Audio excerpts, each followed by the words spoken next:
Good Sunday morning, Inside Tennessee back, and we're talking to Mike Odom. He is the CEO of the Knoxville Chamber. Mike, you came to visit us before you all put the report out, just to kind of say, hey, this is coming, and we would appreciate it if you could help us put the word out. And I remember when we were having our conversation here at the station, you mentioned an anecdote which kind of startled me, and it dealt with a very well-known homegrown company that's been a terrific corporate customer for the community. That's Pilot. They have taken very good care of East Tennessee. I think that's true. You can go all over this place and you will see all that Pilot has done. And yet, on this topic that we're talking about, sort of having the ability to meet needs of company for innovation and looking ahead deep into the 21st century, Pilot couldn't do it. They wanted to open, I think, something like an innovation center. They couldn't do it here. They decided that they didn't have the labor force and sort of the basic tools to do it here, and they went somewhere else. They did, and it was interesting because we were in the middle of the research for this, not only this analysis, but also to help direct our work on the subject matter. And that announcement came out that they were opening a 100-person innovation office in Atlanta, focused on data analytics and development, and not, this is not anything negative towards them. We applaud them for doing what they need to do to make sure that their company can succeed. But it was a real eye-opener for us that if a company, probably the company most associated with the University of Tennessee, cannot find the talent that it needs here, then that should really be a, hey, look in the mirror kind of moment. And even more so, the fact that they didn't open it in downtown Atlanta. They didn't open it off the campus of Georgia Tech. It's in the suburbs. And so that just really brought home for us, we need to do this work as a community. We need to change our trajectory. We are getting passed by other communities across the country. Let me ask you this question, and then Susan can jump in.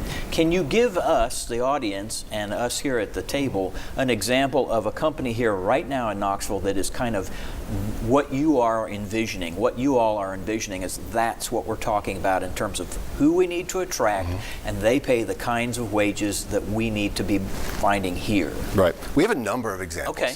Tombras is probably the most and the largest.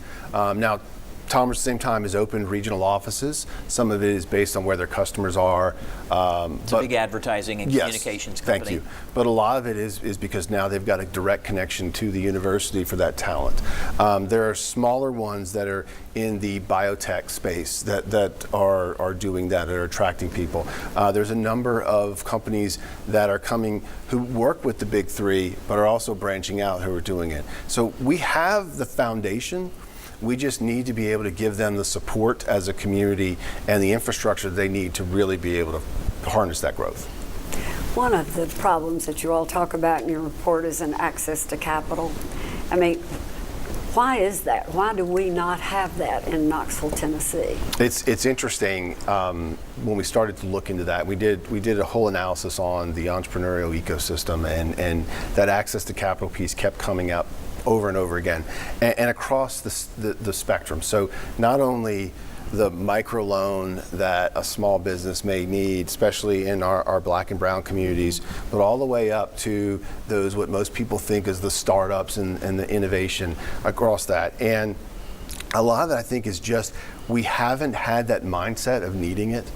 A lot of the companies that we have here that are based here have come out of machine shops and things of logistics and things of that nature. They haven't needed that real big capital, and now's the time. And we've started to make some inroads as a community, but we've got a long way to go. Where do you look for that? So a couple places. So on the one side, when you're looking at the micro loan, the smaller, for instance, we do have some community development financial institutions, CDFIs as they're known, who help a little bit with that. There's a statewide one called Pathway Lending, which actually started in Oak Ridge and moved to Nashville. So they've had some presence here, but we're really working with them to make it a lot more robust, working with them to help them get investors to build up that fund. They're trying to create a $5 million Knoxville fund. The flip side of that is really showing the entrepreneurial community to the venture capital and private equity community that's not here. and show them, try to get them to invest in our community. If they can find one or two great investments, we hope that'll bring more.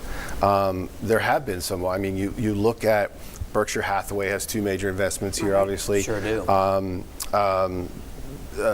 Radio Systems Corporation, they were acquired by a private equity firm. So we have some examples of that. We need to scale it. Do we need a break, or you want me to go? This is probably a good time for us to take a break. We're talking with Mike Odom. He's the CEO of the Knoxville Chamber, and they have just put out a position paper and a recommendation for how we need to be dealing with and preparing for the future, the imagination age, if you will. We've got another block to talk with him about that. You're watching Inside Tennessee. Be right back.